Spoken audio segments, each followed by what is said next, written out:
C'est un peu l'inconnu de cette élection, parce qu'on a un certain nombre de régions qui restent en l'état, c'est-à-dire le PACA, l'Île-de-France, etc., Pays de la Loire, Centre-Bretagne, qui ne bougent pas. Bon. A priori, là, on aura la sanction la sanction nationale, avec l'appréciation de l'action de l'équipe sortante.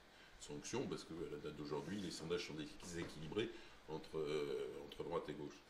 Dans les nouvelles régions, il y en a quelques-unes qui sont quand même, j'allais dire acrobatiques, mais qui sont un peu particulières.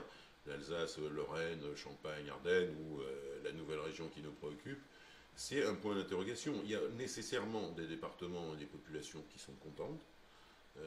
On soulignait la Corrèze qui n'était pas mécontente d'être attachée à l'Aquitaine.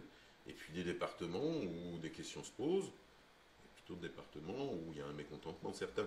Comment ça va se traduire? Abstention, vote de contestation, vote d'opposition, c'est les points d'interrogation qu'on a. Vous savez, les élections, c'est aussi d'avoir des réponses après que les gens aient voté, pas avant.